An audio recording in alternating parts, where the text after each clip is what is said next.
One of the biggest questions in the world of rock and roll guitar is the difference between a riff and a lick. Some people don't really know what either of them are, but others have very strongly held and differing opinions about both. My name is Anthony Parker. This is the Near Life Experience. Go grab your guitar because today I'm going to give you the definitive breakdown of the difference between a riff and a lick with examples for both. But before I do, let me remind you that I am nearly 100% supported by people like you. I don't have any big endorsement deals or sponsorships, so head on over to anthonyparkerexp.com and check out the official shop with merch like the Rock Heroes Guitar Instruction Book, guitar picks, instructional videos, and more. So first, let's start by looking at some riffs. When I googled riff, the definition was a short melodic fragment that is repeated throughout the piece. Here are a few great examples of classic guitar riffs.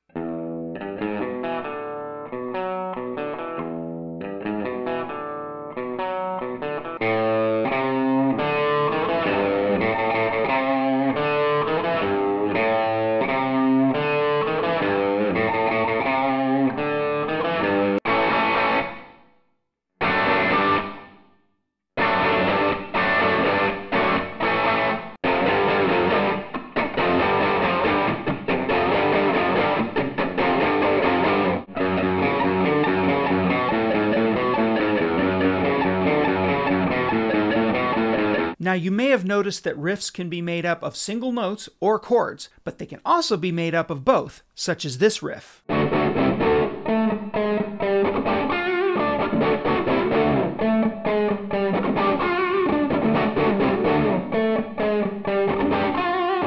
Or this one.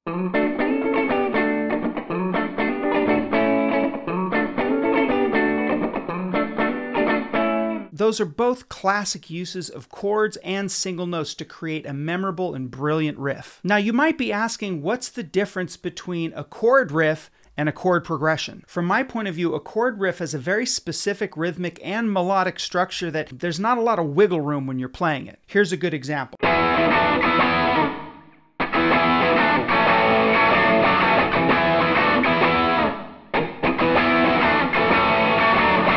Now let's contrast it with this one, which I would call a chord progression.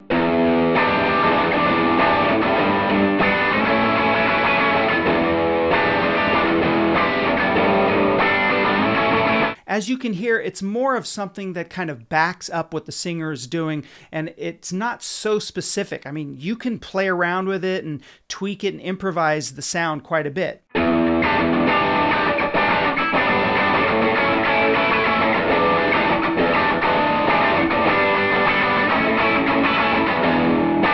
But if you play around and mess with that other one a little too much, it's going to start to sound kind of sloppy and not really right. Another great example of a chord riff that you don't want to tweak too much is this one.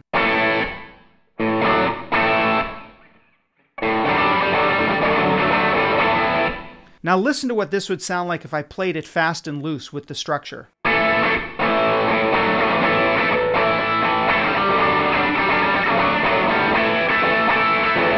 Right? So the feel of the song is totally lost, making that a riff and not a chord progression. But what is a guitar lick? Well, a lick's a bit easier to explain because it's essentially the building blocks of a guitar solo. Let's say I played this phrase from David Gilmour's solo on Comfortably Numb.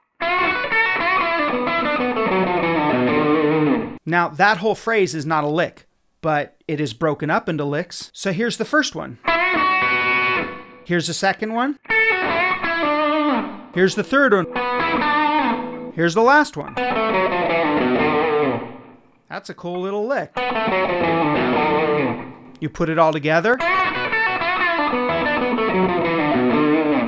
Now, licks can also be really repetitive, like this classic one from Slash's solo on Sweet Child of Mine.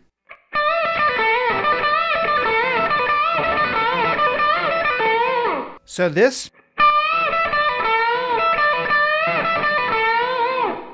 a lick. But wait a minute, if that's really repetitive, then why isn't that a riff? It's not really an integral part of the song. That's not to say it couldn't be a riff. Like, let's say we decided to build a song around it.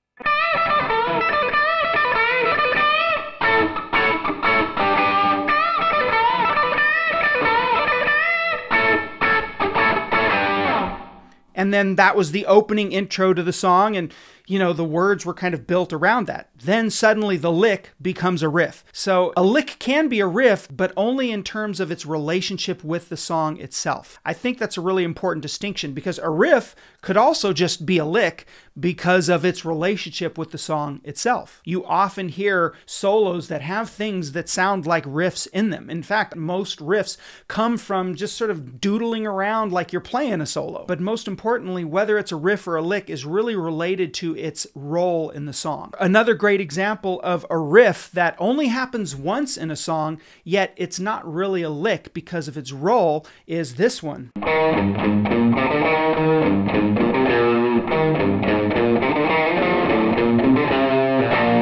You see, it's kind of like a lick, but it's very melodic, first of all, and it sets up a really important part of the song, and you would miss it if it wasn't there. So hopefully that really explains the difference between riffs and licks. Have a great day.